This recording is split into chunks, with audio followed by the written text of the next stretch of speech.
It's time to jump into the Wayback Machine and go back to the 80s. I am your host, Golden J, and with me, as always, Mr. Black and Blue from the Cage Match is True, Frankie Vegas. It feels so good. Boo, boo. We hate you, Frankie Vegas. And it's unbelievable. I love it. I know. It's just something about it, isn't there? Yeah.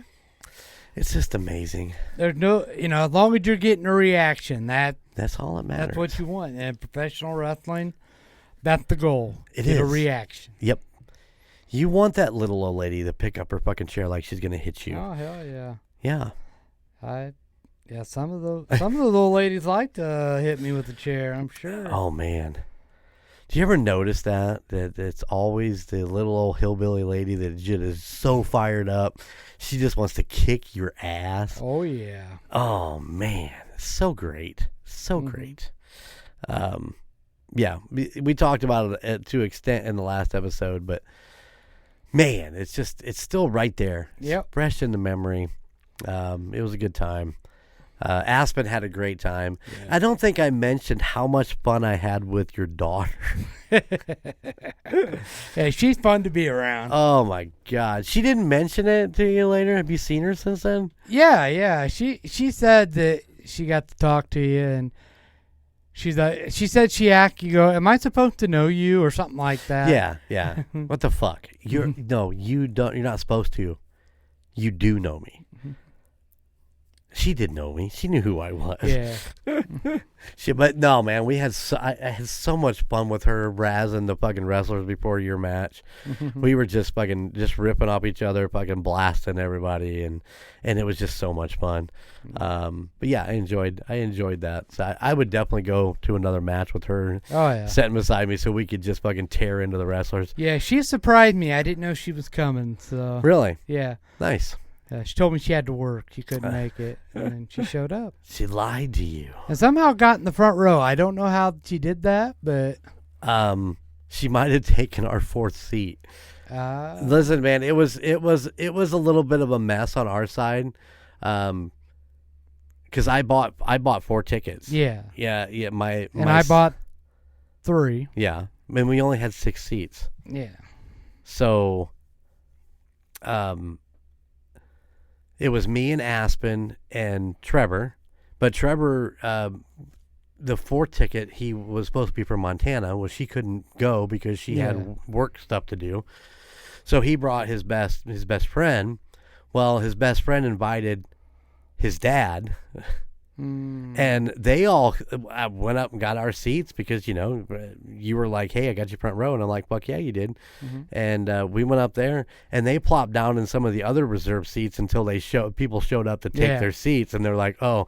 So they went back to the back. Oh, okay. So we only used 3 of those. So it worked out okay. that the kids, because Brandy was there. And 4 of my grandkids were there. Yeah. 1 left. He freaked out after the first match, and he called his mom. He wanted to leave. Yeah. But the dude's been to Royal Rumble, but my little wrestling match, it freaked him out. One of your older granddaughters was there. Yeah. I'm trying to think of her name right now. It's terrible that I can't think of it. Can't think. Oh shit! I'm gonna have to edit this out. I know all your grandkids' names. Cambry. Ambry. Cambry. Okay. K-A-M-B-R-E-E. Listen, man, I am not perfect. Yeah. Yeah, she's 15. Yeah. So I originally sat down beside her, and we just chatted a little bit. But yeah, then it was just kind of a mess. But the 3 of us were in 3 of the seats. So it was me, Aspen, and Trevor. I got to remember my grandkids' name. And of course, Aspen just absolutely loves it. He thinks it's great. And he was just all having a blast and watching you get beat up. But yeah, it was a good time. And like I said, I enjoyed chatting with your daughter and just heckling the other wrestlers. It was just a good time, making fun of them. But yeah. I'm glad you all came out. Yeah, we try to get to some, Frankie. We don't get to all. That's the problem. Yeah. I was looking over my schedule for the month of May and June as we record this. You're going to be in Tennessee Saturday, right? This Saturday. As a matter of fact, I still have to go pack. I leave first thing in the morning, and we have a show in Rochester this Saturday. So yeah, I am unfortunately not going to make that. Yeah, that's fine. I didn't even know if I was going to make it until the other day. I was like, yeah, I'll do it. Yeah, what the heck? Yeah, listen, it's just craziness that my schedule between weddings and Chico's got me lined up to help build a deck at this guy's house. And so we're trying to figure that out. You going to hold the tape measure? I'm damn straight. I might even hand him a screw or two. I don't know. I don't know, but we got to figure out a time frame for that. Of course, campground's open. I still need to get out there and get my air conditioner installed that I bought, which ain't going to happen until next weekend, which of course is Mother's Day weekend.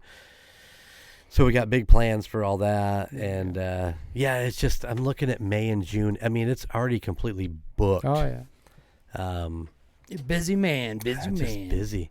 Plus, like I said, we got some side projects besides the deck that we're working on that could hold out to be something very interesting. Mm-hmm. It's along the lines of the London thing. Working with the guys in London for that Abandoned series, which I'm hoping comes out soon so I can see it. But yeah, we'll wait and see. But yeah, they're keeping me busy, Frankie. Yeah, hey, that's a good thing, not a bad thing. It's not a bad thing. Tiring, but I just need a relaxing weekend at the campground. A relaxing weekend in Tennessee. Going to the Bigfoot Festival. Going to the Bigfoot. I'm excited. I bought you a movie to watch. I did. I'm gonna have to watch it. It's got C. Thomas Howell and Judd Nelson in it. I mean, how can it be a terrible B movie? I don't know. Hey, it cost me under $3. So. I mean, you can't go wrong with that. Oh man, is it a horror movie? I'm assuming it's a horror movie. I don't know if it's a horror movie, action adventure. Right. I just seen it when I was standing in line at Dollar General, and I'm like, I got to get that for Golden J. He loved Bigfoot. I do. I love Bigfoot. Got to add to his collection. Yeah. Yeah. I want to. It's called Bigfoot Wars, if anybody's. Bigfoot Wars. It's got to be good. So with Tucson, we just finished up the Route 66 Saturday episodes, which I really liked being able to throw out a Saturday episode. I don't know if our listeners liked it, but they all listened to it. So, yeah, I mean, we got good numbers on it. Of course, the Route 66 got me the Londons, the working with the London group, which was really cool. But now I want to do what I call the Nifty 50. I got another idea for you for Saturdays, but we'll talk about that off air. Okay. We can talk about it right now. It'll be fine. Okay. I'll give it to you real quick. All right, let me have it. I want you to think, if we're talking the Bigfoot thing, you could do different areas of Bigfoot sightings and talk about their sightings and what they've... So after I finish the Nifty 50, which is every state, and what the most popular cryptid is, and of course it won't be a cryptid that we've already done. It'll be a new one, so it may not be the most popular, but there are several. You can usually get a list. I want to get into 50 states Bigfoot sightings. We are so in tune with each other. When you said that, it just made me smile, because that's what I want to do after I finish the Nifty 50s. I want to get into a Saturday thing of just talking about, okay, so the state of Indiana, these are the places that he has been spotted. Here's some of the stories from those. And the beauty of doing the Saturdays is that you don't have to worry about making it an hour-long episode. No. You can just talk about it, and whether it be 20 minutes or 30 minutes. And, if it goes an hour, it goes an hour. And then if it goes an hour, it goes an hour. So, it'll be interesting to see That one's going to take a lot of research. I'm actually starting to research now as I'm working on the Nifty 50 research. Are you going to do it on your own? Are you going to have a co-host with you? I probably just do it on my own because I do a lot of this stuff on my own time. Yeah. And so I'll come out into the studio like I did Route 66, and I record like 3 episodes at one time. There you go. And it just makes it easier on me as far as like, okay, I have a couple hours. Let me get out to the studio and record this. And this is also going to be with a lot of the things that I want to do in the future for the Twitch and for the YouTube channel and for, the TikToks and stuff like that, where I'm just like, okay, here we go. Get into the studio. Here's what I have written out. This is what I want to do. And just get out here and record, and then take it in, edit it, and then release it as the time progresses or whatever. But I have some stuff for the Nifty 50 that I would like to involve you in, and the Rocker Chick and J-Dub and probably Wonder Bread. I think I said something about this a couple months ago. It was like, hold on, guys, I have a new idea. Yeah. But you wouldn't tell us what it was. No, because I'm not 100% sure how it's all going to work out just yet. So once I get through this Tennessee trip, this is when we'll sit down and really put pen to paper and see where I'm at with it, because I still have a lot of research and a lot of stuff to do yet. So, but yeah, we're going to get there and make it. I think the Saturday episodes, if I plan it the way that I think it's going to work out, will be a little bit different than one of our normal podcasts. Okay. So, we'll see. We'll see how it goes. Cool. Still a lot of work. Yeah, sounds fun. Yeah, and of course then, I still have, with spring being here and everything going on, I still have a lot of yard work to do. But you got a new mower. I got the new mower, man. I got myself one of those bad boys. Oh, mowed until I froze my nuts off last night, because apparently we can't have fucking summer around this place. God damn, I'm tired of this cold weather. But yeah, there's just a lot going on. I got to bide my time and make it right. And of course, now with all this Van Halen stuff, I got the itch to write some music, and listening to the Sammy audiobook and the Brian Johnson audiobook, and those things will definitely get you going. And of course, I'm still working on my own little memoirs thing. I just kind of keep typing stuff out when I have some time and some brain power, and not that anybody be interested in reading it, but I'd read it. It's just for fun. I'd read it. You probably heard all the stories I put in. Well, this probably, thing so far. But maybe not. I'm up to the Shattered Image years at this point. Whew. I don't even know if it would make a full book, but I just wanted to jot it down. Yeah. I wanted it to be there in case anybody was actually interested in it. Yeah. So, old Golden J puts more on his plate than he can handle sometimes. So some things get pushed back, like the MurdNerds. I wasn't even gonna ask this week where that was at. That needs to be a priority one. In all honesty, it needs to be finished. It's all recorded. It just needs to be edited. And I'm so busy trying to edit and do other things that one always gets kind of set back. I have to do a couple of quick recordings on there to do an outro and stuff like that. Maybe your co-host could jump in and do some editing. Yeah, listen, she's just as busy as I am. You talk about a girl that puts shit on her plate that... Oh, yeah. Yeah, she does. She's just as bad as I am. And I know exactly where she gets it, too, so... Yeah, but there you go. For you. Some trending stuff coming up for the Golden Mojo Empire and everything going on. So it'll be interesting. All right. Get excited. Yeah. All right, Frankie. How about some perfectly picked games? Let's do it.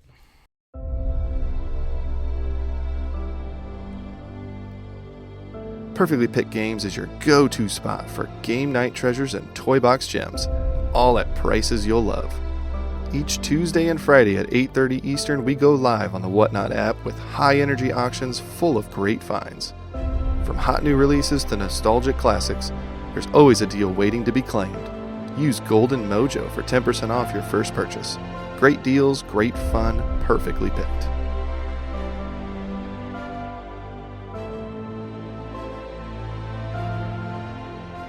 All right, Frankie. Perfectly picked games. Perfectly picked games. On the Whatnot app. All right. This part of the Van Halen series. We're going to talk about the 8th studio album from Van Halen, released on May 24th, 1988. It is the band's second album featuring vocalist Sammy Hagar. Yeah. That was my Casey Kasem. You like that? Casey Sammy Hagar. This is the predecessor to 5150. Ladies and gentlemen, we are going to talk about OU812. Yeah, I would like to know more of a backstory on that title. You know, we know where 5150 came from. Right. For unlawful carnal knowledge, we know where that came from. Uh-huh. Yep. But OU812, I've never heard a story on that. I'm sure there is one. I just haven't seen it or paid attention, or I don't know. I'm excited to hear what you think for unlawful carnal knowledge came from. Just the anagram, the F-U-C-K. Yeah, but it actually came from somewhere. We'll talk about that. Yeah, we'll talk about in a that. future episode. Yeah, I'm sure I'll figure it out before then. Maybe. But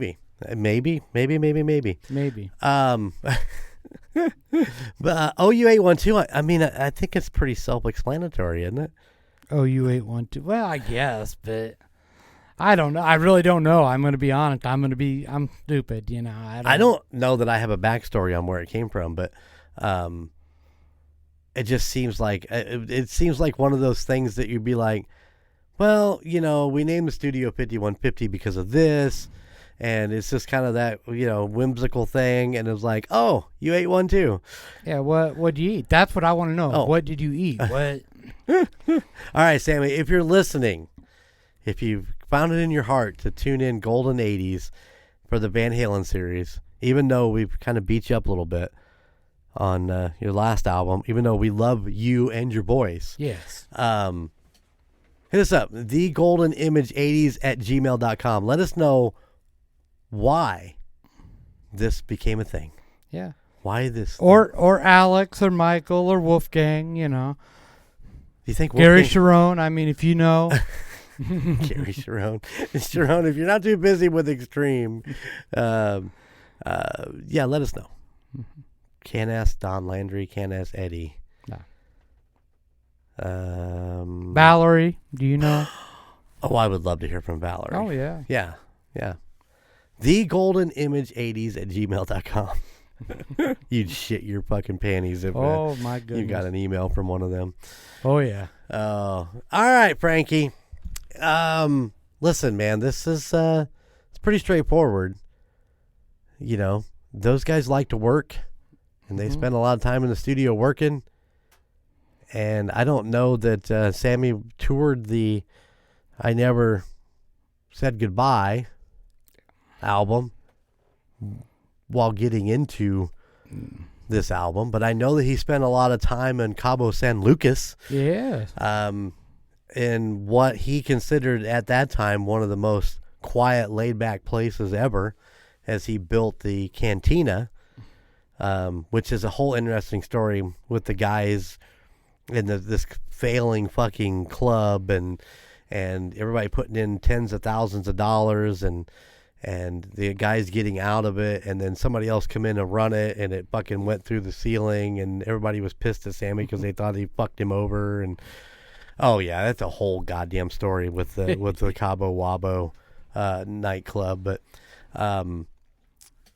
they got a great song out of it. That's all I'm saying. Oh yeah. All right, man, you ready to get into this? Yeah. All right, song number 1, and I'm gonna be honest. I wasn't a fan of the album. Sorry. You suck. I suck. I wasn't a fan of the album. Sorry.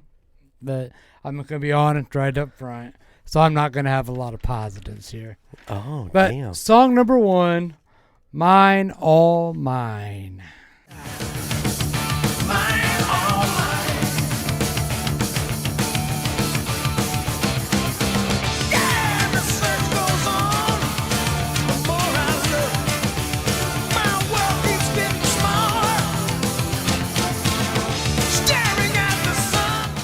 Dude, if this wasn't a fucking Miami Vice opening, Jan Hammer, if he wasn't on the writing list for this, then I'd be completely surprised.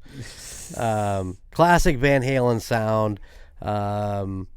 Sad when the first song is the skip song, though. Fun solo. Oh, my God. That's so funny because I put terrible opening song, and then I didn't put it, but I was going to put skip song. Man, you just got to write the notes how you feel it while you're going. That's the only way you're going to get a really good, yeah. So, yeah, I mean, right out the gate, you're like, oh, I have a 5-minute 11 song that I just want to go ahead and move on to the next song. Yeah. Yeah, and it's not terrible when, the first song, you're like, I don't even want to listen to the rest of this. I'm done. Yeah, I get you. I get you. I'm sure I'm in the minority on that, but that's okay. I'm not gonna lie. This was probably my favorite of the Van Halen albums. Not that it has a ton of killer songs, but it has 2 songs on it we're going to talk about here that are my favorite. Yeah. And I thought that it produced enough hit songs that you felt good about listening to it. And we'll talk about, like, this next song, it is a hit song. I mean, it was released and big hit. Yeah. Yeah. Song number 2, When It's Love.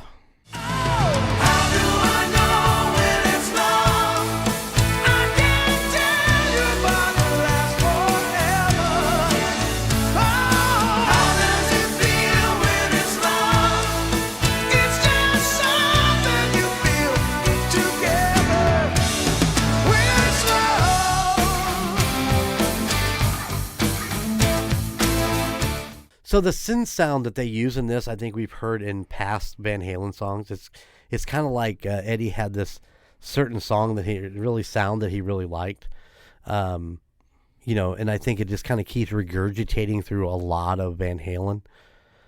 Just that synth that he uses. But for me, it was a catchy chorus, big hit for Van Halen. I feel like it just drug out for too fucking long. It just was one of those songs that you could have ended at 3 minutes and 30 seconds, and you got an extra 2 minutes of kind of 5 minutes 36 seconds. Yes, it just felt really, really long. But I it's a catchy chorus. Yeah, it felt good. Yeah, there you go. What do you got?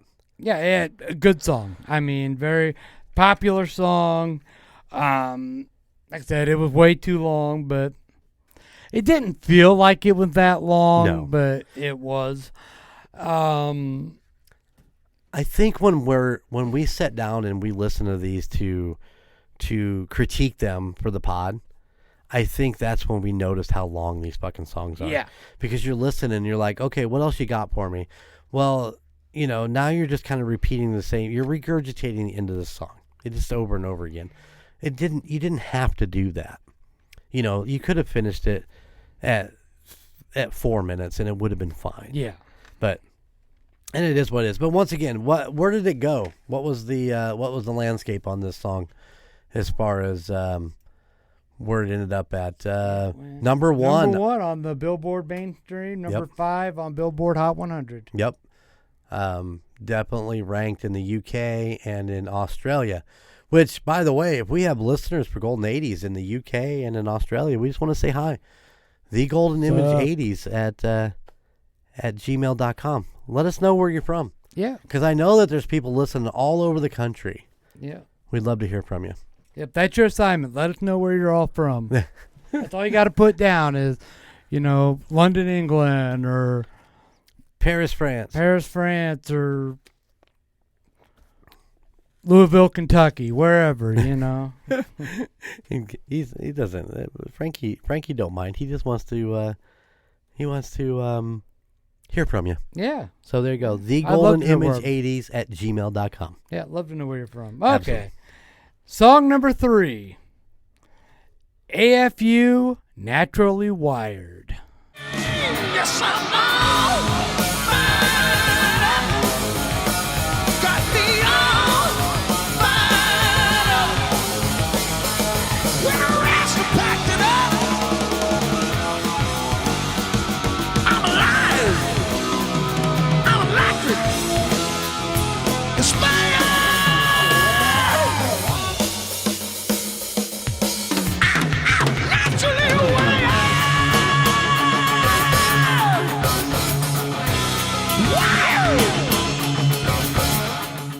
Frankie, I have a story for this song. Okay.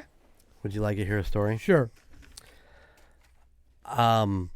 You've heard me talk about him in the past. My bandmate, my brother. I grew up with him. Our families were friends. I grew up with him. Later in life, I joined a band with him, including Shattered Image, to the Aztec Band, to the Gunner Band, which we recorded an album together. My buddy Craig Stouter, who passed away a few years ago. Yeah. Craig was a jack of all trades. He liked to dabble in a lot of different stuff. He was a huge Sammy Hagar fan. Huge Sammy fan. So much to the point that later in life he modeled everything about himself around Sammy Hagar. The way he looked, the way he dressed, his hairstyle, the whole 9 years. But he was also into doing show trucks. So he had a Toyota lifted, painted, the whole 9 yards. This thing was just, immaculate. And he actually drove it as a daily. He would just fix it up before he would take it to his show. He won awards with it. I mean, he won trophies and shit with it. But the name of the truck was called Naturally Wired. Because he was a big Van Halen fan, big Sammy Hagar fan, a big Eddie Van Halen fan. Yeah. But I went to a couple different shows with him where, I'd sit out there and people would walk by and look at, it's you guys know, you guys have been to car shows and shit. This is what this is. It was just a car show, but it was for trucks. And at the end of the thing, that was his deal. He would throw the little speaker system he had in the back, and we'd all jump in the back, and we would drive around the fairgrounds or the parking lot or whatever, and crank up Naturally Wired, and drive around to this ow, ow, ow, ow, Naturally Wired. And this song is one of my favorites for that reason. I don't know that it's the greatest song in the world, but it means something to me. And I think that the guitar opening, musically, this song should not work, but it does. There's just so many changes, and God, that solo that's in this song is just immaculate. One of the great Eddie Van Halen solos. But yes, every time I get to thinking about my buddy, I'll throw this on. And I love it because I just get it's a hype song for me at this point because of that feeling. Do you remember what AFU stands for? I can't remember off the top. I don't remember. I don't know if it's all fired up or yeah. Because I'm all fired up. Wow, naturally wired. Yeah, you're right. Sorry. Yeah, I couldn't remember exactly if that was right or not. You nailed it. You nailed it. Yeah, I mean, I just say it was an okay song. I mean, I didn't really get into it, but like I said, I just wasn't a fan of this album. Right, so right. It was hard for me to get into any of these songs, really, except a couple of them that were good. But yeah. Song number 4, Cabo Wabo. We can crash on the beach. You know I wanna make love in the sea. We got time to dance. So come on, wobble. It's alright by me. Come on, let me take you down. I will show you all around. Daddy, come on, let me take you down. Face down in Cabo, kissing the ground. Lands in. I just told you a story about Naturally Wired. Yeah. This is my go-to song on this album. Cabo Wabo is one of my all-time favorite fucking Van Halen songs. Because I love that guitar opening. You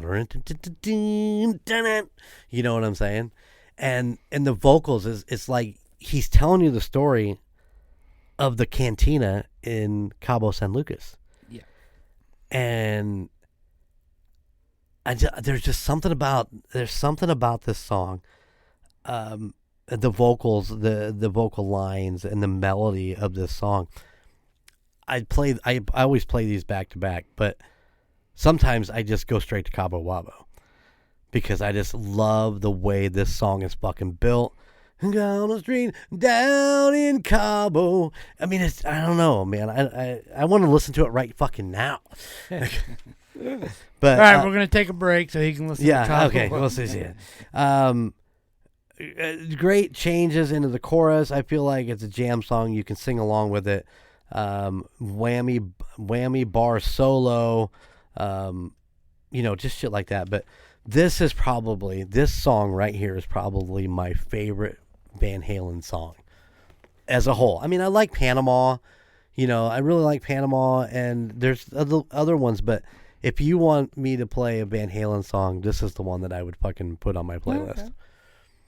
Okay. And I love the Tequila when it was originally, before it got bought out by Sky Vodka or whatever. Oh, okay. When it was originally Sammy's Cabo Wabo Tequila. Oh, okay. When they sold it out, it changed up. I don't know that he really gave a shit, but the original Cabo Wabo Tequila was fucking amazing. I think I got maybe 2 more shots of the original left in my keg. I'll take your word for it. I'm just not a tequila guy. Pussy. I can drink it. I just not my favorite thing to drink. What is your favorite thing to drink if it's not tequila? Oh, damn. I don't know. I'm such a lightweight when it comes to drinking. I don't like the hard stuff, So I'm a beer guy, maybe some schnapps, Right on. But just like whiskey and stuff. I mean, I can do a shot of whiskey or a shot of whatever, but You're not connoisseuring it out. yeah, is I'm what you're not saying. gonna make me Yeah. a big old Jack and Coke or anything like that. You're That's my wife will do that. You're missing out. Oh man, I would bet many a nights watching her drink Jack, no Coke. God love her. Oh, Yeah, but Cabo Wabo, like I said, for me, this just wasn't. I wasn't into it. It was 7 minutes and 4 seconds. I'm never getting back. And oh shit! I'll take all your 7 minutes and 4 seconds yeah. to my over. I here. mean, musically now, wait, don't get me wrong. Musically, these songs are great. Right. But when you add in the vocals and stuff, and that's nothing bad with Sammy. He sang fine. It's just I wasn't into it. Yeah, I get I'm it. sorry. Like I said, I just love this one because I think it was a story song, and it's yes, it is 7 minutes. It is a long song, but when I'm jamming down the highway and this thing's cranked to fucking 11, I'm good with 7 minutes on this particular song. Okay. All right, so we're gonna flip it over to side number 2 because there's only 4 songs on that side. I like to flip it over. Yeah, flip it over. All right. Song number 5 is Source of Infection.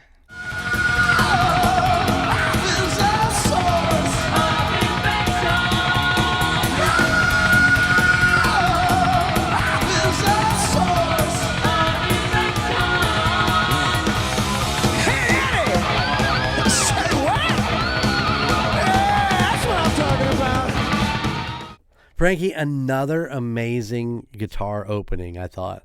But the song actually confused me. I'm not sure of the direction that they were trying to get this song. And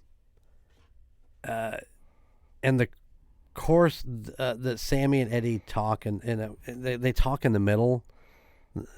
You know what I'm saying? Mm-hmm. They do that breakdown. It's almost like a throwback to David Lee Roth when he used to do that shit. Like, is that what you wrote down? I put down David Lee Roth vibes. Yeah. They get a little talk in the middle, and it's like, this song just confused me. I didn't understand the direction. Yeah. And it's, 3 minutes and 58 seconds. It's not a long song. It's not like they spent a ton of time trying to put this song together, but it was just like, I don't understand. I don't think it was a terrible song, but it's just confusing. Yeah, it wasn't a horrible song. I mean, like I said, I put down David Lee Roth vibes. I almost wondered, I go, was this like something they had laying around that they did with David Lee Roth, or an idea they had to do, and they just said, hey, Sam, you think you can do this? Yeah, how about this? Is this okay? Yeah. You think you can do this? We wrote it for David, but, he's left. He's not here no more. He's not here no more. All right. Song number 6. Feels So Good. Hey, feels so good, so good, woo! And it feels so nice, when love comes around. I feel good, so good, so good, so good. And it feels so nice, oh, it feels so good. The opening for this fucking song was way too long. They waited too long to get me some vocals. Definitely didn't. They definitely didn't stick to the standard, the verse chorus template of this song. You know, it wasn't like verse chorus, verse chorus. Good chorus, the good chorus, but when they finally got there is what I wrote. I remember listening to this, going, "Are they gonna fucking holy shit? Are they gonna sing anything? What's going on?" Mm-hmm. Yeah, I agree. Once the song started, I enjoyed it. Once the vocals started for a change, I enjoyed it, you know. But yeah, it was way too long in the beginning. But once it actually got into the meat, Right. I liked it. Yeah, because they got that great background vocal from Michael Anthony. It's so good, you know. So good. So yeah, I won't just yeah. Once you got into the meat and potatoes of it, it was, you know, it feels so good, so good. You know, you got that. But man, why take so long to get there? And it's not really a long song. No, it's not. So I don't know. Yeah. But whatever Eddie has in his head, it worked for him. So. It did, and it worked because I think this was. I don't know that this song was released, but I mean, I think it was a feel good song. Yeah. You ready to move on to song number 7? You didn't like that? Yeah, I thought that was pretty good. It was good. It's a Feels so good. It's man. a feel so good song. Yeah. All right. Okay, song number 7. Finish What You Started. Come on, baby, finish what you started. I'm incomplete. That ain't no way to treat the broken hearted. I need some sympathy. I like to look the long run. I think this was a departure a little bit from kind of the regular Van Halen sound. So Burn, Keep You Listening. Great chorus. I don't know what So Burn means on here, but I gotta learn to write. Slow burn? I gotta could have been. I gotta learn to write better on my notes. Yeah, But mine are sloppy too. this was for me. This was a departure song. The way that it was set up, that guitar sound, that feel, you know, it was real kind of a mellow, you know, and it was a big hit for them. Yeah, I mean, this was a big song that finished number 2 on the Billboard Main and number 13 on the Hot 100. So I mean, right now you've got 2 of them that really have done well. Mm-hmm. So. Yeah, I liked the song. I thought it was a fun song. I like it that it was really a bluesy song, in my opinion. And I felt like this was more of a Sammy Hagar song than a Van Halen song, if that makes any sense. Yeah, absolutely. Yeah, it makes sense to me. Yeah. Did you know that this song was later used as the theme music for the short-lived 1990s sitcom Sydney, which starred Eddie Van Halen's wife, Valerie Bertinelli? I did not know that. Yeah. Little nugget for you there. I mean, I've heard of the show, but I don't think I ever watched it. So I couldn't even tell you the show. Give me I don't even remember what the original show she was on that was so popular. One Day at a Time. Thank you. I knew you'd have that. But yeah, I mean, great song as far as, like I said, total departure. Yep. All right, you ready for song number 8? I am. Black and Blue.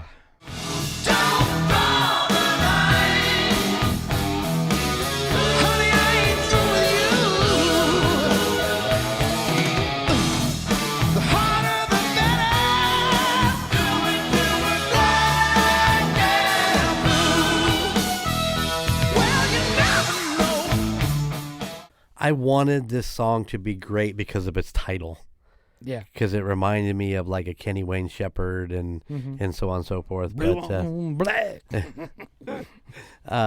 but it doesn't really flow very good. There's no real hook, and it just kind of left me hungry for something that wasn't there. And I was a little disappointed in this song. Just when you look at a title of a song, you're like, fuck yeah.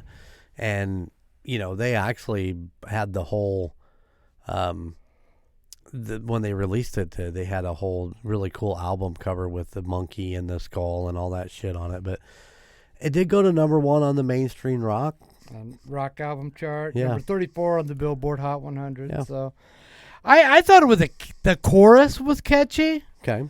I thought, but other than that, though, I kind of like everything you said.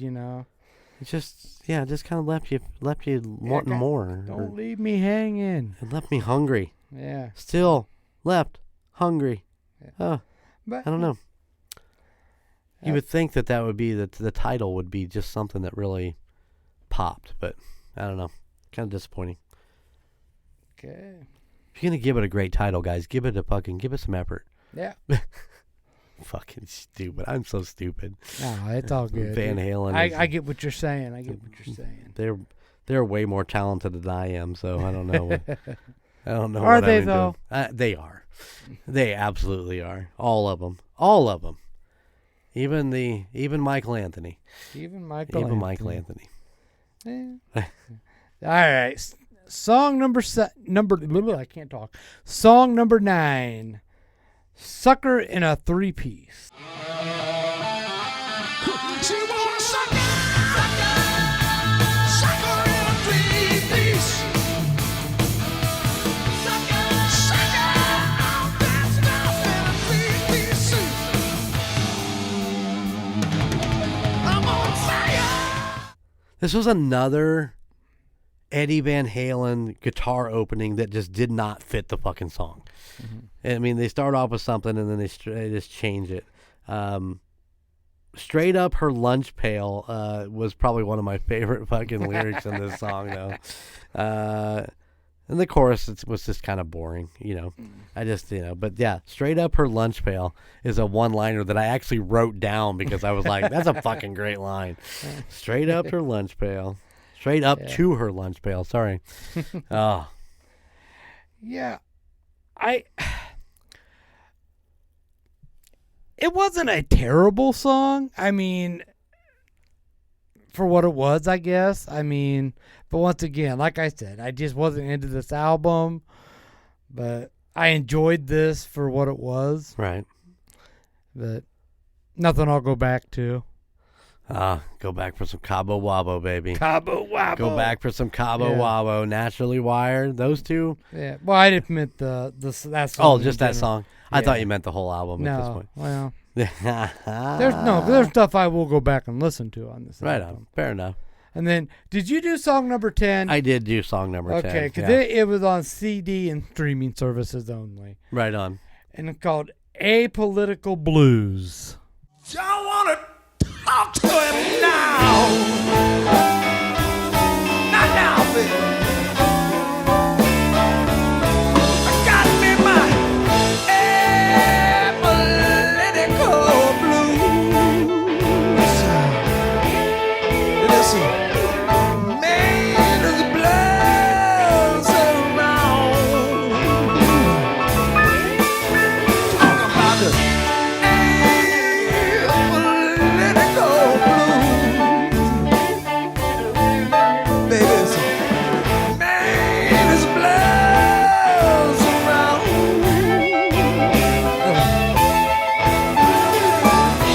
Now I don't care if you're chocolate, baby. I just don't want to take no calls. No calls, baby. Just want to play the blues. I didn't realize this was a Little Pete cover. I just said bluesy song. Felt like a jam song that they just kind of recorded and put on the album. I didn't feel like it was something that, they sat down and worked real hard on. It was just kind of there. You know what I'm saying? Yeah. Did you do this one? Yeah, I did, and I no words. I just like this song. Stupid. This song is stupid. It's just dumb. Once It's again, a 3 minutes and 50-second song. Yeah, I mean, it's okay, but it's a Little Feat cover. I guess I didn't realize that, so take it for what it is. Yeah. They needed a 10 song, so here you go. It was absent from the cassette and the vinyl pressings, which I think is very interesting. That's crazy, dude. It's insane. Yeah. But, it is what it is, I suppose. I mean, there's a few songs on this album that are good. For the most part, though, I could just wasn't into it. Wasn't for me. And I know people love this album, and I'm in the minority, and that's fine. I mean, please, if you like this album, listen to it and enjoy it and love it, and proudly turn it up to 11. But it goes to 11. Listen. As we were doing the early Van Halen stuff with David Lee Roth, and I was listening to Red, I was super excited to get into the Sammy Hagar era of Van Halen. And these first two, the 5150 and OU812, I was a little disappointed. I don't know why. I was so hyped on getting into these and listening to them. And then when I got there, I was like, oh, I don't remember. I really thought that I liked every song on OU812 until I listened back to it. And I'm like, I do have my favorites. And like I said, Cabo Wabo is probably one of my favorite all-time Van Halen songs. And Naturally Wired has a lot of sentimental value for me. So that being said, I mean, I'll go back and listen to those two songs repeatedly, endless for the rest of my life. I mean, if a song or an album has a sentimental value to you, that changes your perspective of the album. Absolutely. This album had no sentimental value to me. So I get it. I don't see it the same way you do. Right. Just, like I said, when we got into them, though, when I got back to re-listening to them, it's just like, oh, okay, here we go. It's just, I don't feel like I'm making the motions to be able to do the podcast, but I mean, there's a lot of talent, so much talent in this band. Mm-hmm. You can't take that away. And when we get into For Unlawful Carnal Knowledge, a lot of Alex's stuff really sticks out in this album, I thought. And we'll talk about that here in a couple weeks, but I don't know. It just... Do you think... And maybe we discussed this before with other albums, other bands. But when a band gets to a certain point where they're so big, do they just feel like they can do what they want and the album's still going to sell 1 billion copies, so it don't matter? We're just do it what we want, not really care if the fans like it or not, because they're still going to buy it? Frankie, you have a favorite song, right? Yeah. I mean, in a full genre, is it a Poison song? Is probably your all-time favorite song? What is it? What is your all-time favorite song? Ooh. I don't know if I can narrow it down to just one. I got like... Pick me just one of the dozen that you have in your head right now. Just pick me a song. Let's go with I Want Action. Oh, there you go. That's a good song. It just came in my head. It's a good song. It's a good song. Now, listen. You have to listen to that song every night for the next 80 weeks. Okay. And that's what happens with these guys. They play these songs every night over and over and over and over and over and over again, right? Mm-hmm. So now we get into, we need to record a new album. We don't want to do the same. We don't want to hash out the same thing. So bands start to try to reinvent themselves and do different things. And I think that's where you run into your problems. So I think that's kind of the direction of what you're talking about, is like they're so big and now they're going to try to reinvent because they want to try to stay relevant instead of rehashing the same shit over and over again. There are bands that just, it's like, this is our sound, this is what we're sticking with. And some bands, like, say, Metallica, who try to reinvent themselves, end up fucking themselves in the ass and end up with an album called Saint Anger. But, I'm just saying. You know, if you stick with what works and try to reinvent a little bit at a time, then, you know, maybe that works. But I can't imagine what it would be like to play these songs every night over and over and over again. I can tell you what it's like to play the same song for 10, 15 years, you know, every weekend. You get tired of, nobody wants to fucking hear the Summer of 69 again. I don't want to play the Summer of 69 again. I don't want to fucking play. I definitely don't want to play Cocaine again. I could be happy and never play fucking Cocaine again in my entire life. So yeah, I can imagine that they get so big and they think they can just do whatever they do, so they try to reinvent, and then it ends up fucking them. And so yeah, does that answer your question? Yeah. But I guess it's kind of a double-edged sword for a band, like a big band, because you can't win. If you keep playing the same thing over and over, people get bored. If you don't play those songs, people get pissed. Mm-hmm. You know? Yeah. Yeah, no, you're exactly right. Because when I go to a show, I want to hear my favorite song. Yeah. You know, when I go see if I would go to see Van Halen, I want to hear Cabo Wabo. Mm-hmm. They don't want to fucking play Cabo Wabo. But you know what? They're going to have to play Running with the Devil. They're going to have to play fucking Jump. They're going to have to play When It's Love. This is speaking as if Sammy was still with them. Yeah, you know? yeah. Because you're right. They have to play these songs. They have to make this up. I thought I'd read something one time where Eddie liked to put the set list together just before the show. He kind of had a list there, and he would just be like, "Oh, tonight we're going to do these songs." Mm-hmm. You know, I know Dave Grohl does the exact same thing. He would make a set list before they go out on stage. You know, he'd be back there in the back having a couple sips and some Kentucky Fried Chicken and fucking, you know, making a set list up. So, oh shit. I mean, that's intense when you don't have I like to have a put together set list where I'm like, okay, I'm going to be able to. We used to do the same thing. We had certain songs that fit together. So, you know, you're doing a 10-song set, 7 and 8 are these two songs regardless, you know, because they flowed. We figured out how to work them together. So, I don't know. Everybody's different in how they put it all together in the end. But I think that when you are at this time, Van Halen was the biggest band in the world. Yeah. In 1988, and I think they probably think they could take on the world and do whatever they want to do. So now, like I said, I am in the minority here about this album. I know this.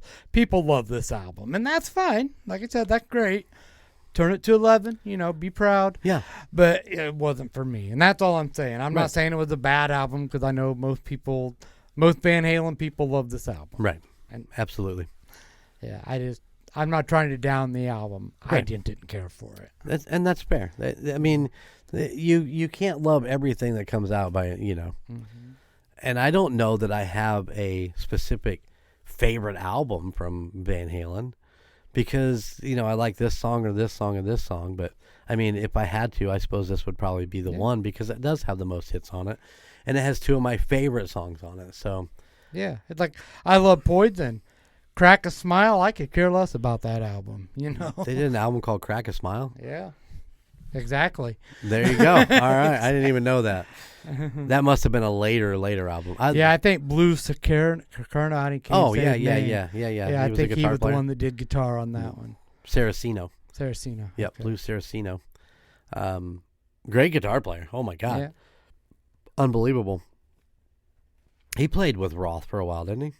He may have. I don't know. I don't know much about him, to be honest. I'm trying to think of I think I've got one of his solo albums, one of his instrumental albums somewhere. I'd have to dig for it, but Blue Saraceno, yeah. Wow, that's a name I haven't thought of in a long time. Huh. Wow. There you go. There you go. All right, Frankie. We are going to continue on next week with the Van Halen series. We're going to flop back to the also 1988 album, solo album from David Lee Roth, and probably one of maybe my all-time favorite albums of all times. When I kind of think of just listening to a really good album, I'll throw it on. I got it on vinyl. Throw it on the fucking table and just let it play. That's right. We're going to talk about Skyscraper. Yeah. Yeah. It's going to be a good time. It's going to be a damn good time. Damn good time. So, until next week, break out your dusty old Van Halen albums and just go to town. Throw them on the turntable, put them in the CD deck, or if you've still got a working cassette player, good luck with that. So, it's because that cassette tape's probably rotten away. So those do rot, don't they? You start playing them and they just break apart. Yeah. Break out the pencil and put them back together. The little Scotch tape. Yeah, that's how we used to roll back in the 80s. Fuck yeah. If it got broke, you fix it with Scotch tape. Cleaned it up.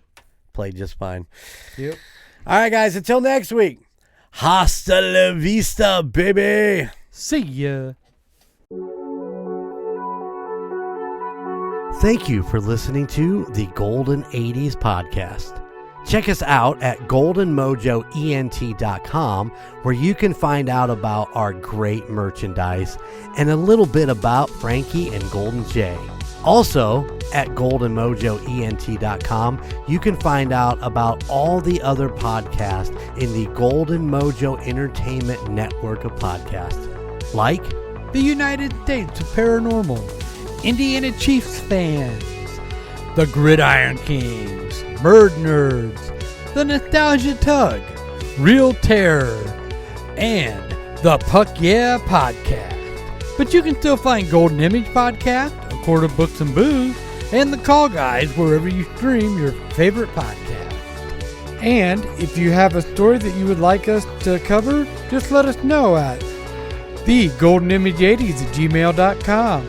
Please like, rate, and subscribe wherever you listen.